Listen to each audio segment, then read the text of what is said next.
Message du pape Léon XIV aux participants au 36e Festival des Jeunes Mladifest Medjugorje du 4 au 8 août.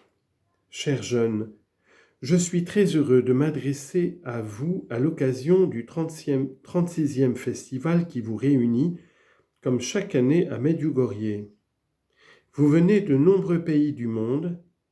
À chacun de vous j'adresse avec affection la salutation du Seigneur ressuscité. La paix soit avec vous. Ces jours-ci, vous méditez sur la devise choisie pour le festival.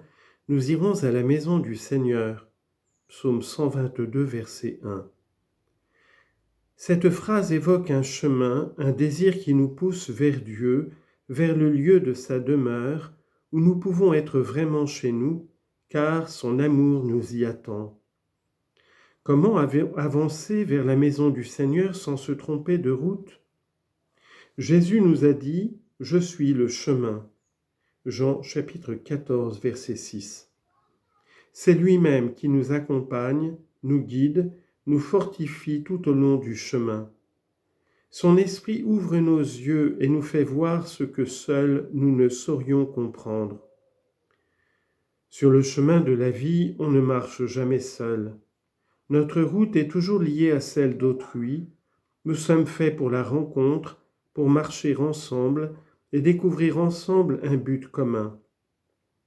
C'est pourquoi je partage volontiers avec vous une pensée de saint Augustin qui ne parle pas de la maison du Seigneur comme d'un but lointain, mais qui annonce la joie d'un chemin parcouru ensemble comme un peuple en pèlerinage.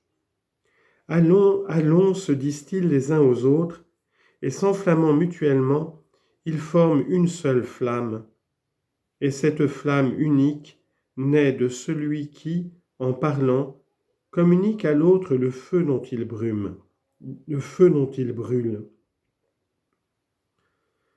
Citation du commentaire sur les psaumes de saint Augustin. Quelle image merveilleuse! Personne ne marche seul. On s'encourage mutuellement, on s'embrasse les uns les autres. Les flammes des cœurs s'unissent et deviennent un grand feu qui éclaire le chemin. Vous aussi, jeunes, vous n'êtes pas des pèlerins solitaires. Ce chemin vers le Seigneur se fait ensemble. Voilà la beauté de la foi vécue dans l'Église. Par les rencontres quotidiennes, nous pouvons ensemble avancer dans notre pèlerinage vers la maison du Seigneur. À ce sujet, chers jeunes, vous savez bien que nous vivons dans un monde toujours plus numérique, où l'intelligence artificielle et la technologie nous offrent 1000 opportunités. Mais souvenez-vous, aucun algorithme ne pourra jamais remplacer une étreinte, un regard, une véritable rencontre, ni avec Dieu, ni avec nos amis, ni avec notre famille. Pensez à Marie. Elle aussi a entrepris un voyage difficile pour aller rencontrer sa cousine Élisabeth. Ce n'était pas facile, mais elle l'a fait, et cette rencontre a engendré la joie. Jean-Baptiste a tressailli dans le sein de sa mère en reconnaissant dans le sein de la Vierge Marie la présence vivante du Seigneur. À l'exemple de Marie, je vous encourage donc à rechercher de vraies rencontres. Réjouissez-vous ensemble et n'ayez pas peur de pleurer avec ceux qui pleurent, comme nous le dit aussi saint Paul.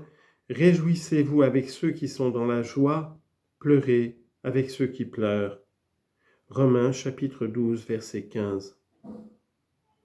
Vous êtes venus à Medjugorje de nombreux pays, et peut-être pensez-vous que la langue ou la culture soient des obstacles à la rencontre. Ayez courage. Il existe un langage plus fort que toute barrière, le langage de la foi, nourri par l'amour de Dieu. Vous êtes tous membres de son corps qui est l'Église. Rencontrez-vous, faites connaissance, partagez.